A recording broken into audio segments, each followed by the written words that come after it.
Halo, assalamualaikum teman-teman. Terima kasih sudah klik videoku dan selamat datang di Erika Puspitasari Channel. Gimana nih kabar teman-teman semua? Semoga selalu sehat, dilancarkan segala usaha dan urusannya. Amin. Alhamdulillah aku bisa share kembali aktivitasku ke teman-teman semua ya. Video ini adalah kelanjutan dari videoku perbawangan sebelumnya.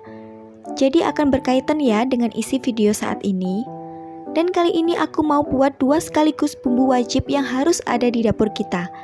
Bumbu ini magic ya teman-teman. Dengan bumbu ini semua masakan yang kita buat akan terasa lezat. Bahkan yang gak bisa masak pun akan langsung jadi koki profesional. Lebay banget ya.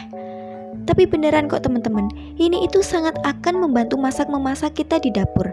Apa aja sih bumbunya? Yuk simak videonya sampai habis. Sebelum aku mulai membuat bumbu-bumbunya, aku terlebih dahulu mau nyuci-nyuci alat masak dan piring-piring yang aku gunain semalam ya teman-teman. Kebetulan lumayan juga ini, harus cepet-cepet disikat biar gak ketambahan lagi dan bikin encok. Teman-teman lagi ngapain nih waktu nonton videoku? Semoga pas lagi nyantai ya, biar bisa nonton videoku dengan hikmat dan sampai akhir.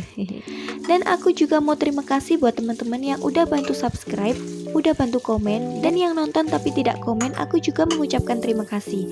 Serta yang udah bantu like juga. Tanpa teman-teman sadari, dukungan seperti itu sangat amat berarti buat para konten kreator, terutama yang pemula kayak aku gini.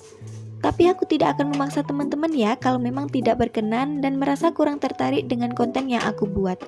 Aku tuh nggak mau hubungan kita ada keterpaksaan ya. Oke, balik lagi ke videonya. Setelah selesai nyuci piring, aku ini lanjut buat bersihin kompor.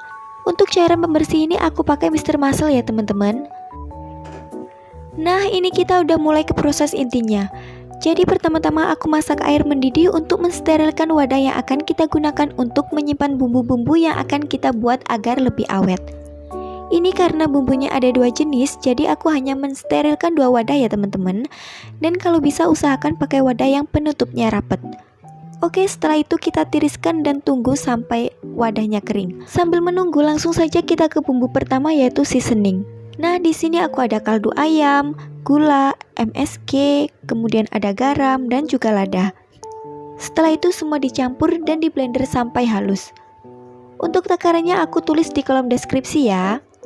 Dan saran aja kalau mau bumbu ini lebih enak, gunakan untuk kaldu ayamnya merek Knorr ya teman-teman. Kalau punyaku ini tadi pakai merek Royco. Kalau mau lebih nampol lagi, pakai aja kaldu jamur totole. Oh iya, lupa aku mau kasih tahu bagi teman-teman yang sekiranya belum tahu, apa sih mix seasoning itu dan kegunaannya di masakan. Yang utama pastinya untuk melezatkan masakan dan kemudian bikin proses masak kita itu jauh lebih cepat. Karena tadi kan bumbu-bumbu dasarnya semua itu kita jadikan satu. Jadi nggak perlu nambahin gula, garam, kaldu, dan lada satu persatu. Cukup dengan satu bumbu, beres. Nah, bumbu ini juga sering banget digunakan para chef di resto ataupun di hotel-hotel. Nah, kalau teman-teman tahu bumbu taburnya mie instan, ya kayak gitu rasanya mix seasoning. Kemarin kan aku sempat bilang siangan gitu aku mau pergi makan dengan suamiku di Wismi. Sampai paginya aku bela-belain gak masak dan cuma bikin cemilan roti abon.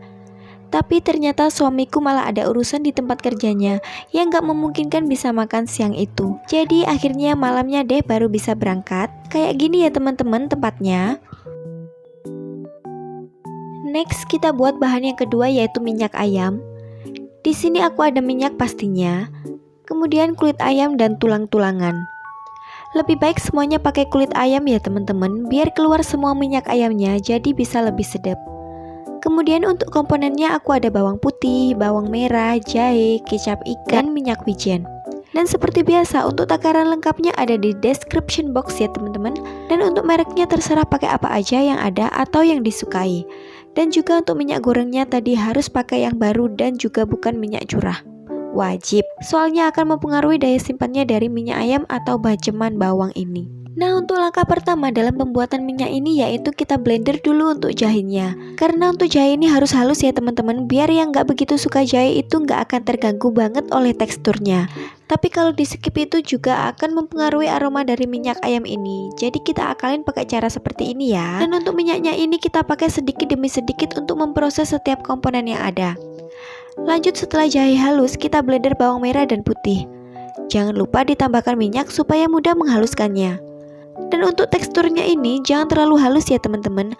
Mirip kalau kita chop-chop manual pakai pisau gitu loh. Kurang lebih kayak gini bentukannya, masih terlihat kasar. Lanjut kemudian kita goreng kulit dan tulang tadi untuk mendapatkan sari atau lemak dari ayamnya. Karena ini aku campur ada tulang dan kulit, jadi gorengnya aku nggak barengan. Nunggu tulang setengah matang atau sedikit kecoklatan baru aku masukin kulitnya. Sama halnya dengan seasoning, minyak ayam atau bawang ini tuh fungsinya banyak juga ya teman-teman. Bisa kita gunain buat masak mie goreng atau nasi goreng ala abang-abang gerobak yang enak itu. Bisa bikin tumisan, bisa buat bumbu racikan untuk mie pedas, mie pangsit Jakarta, bisa juga untuk sup, dan masih banyak yang lainnya. Untuk masaknya pakai api sedang aja, dan karena ini meledak-ledak jadi aku tutup ya teman-teman.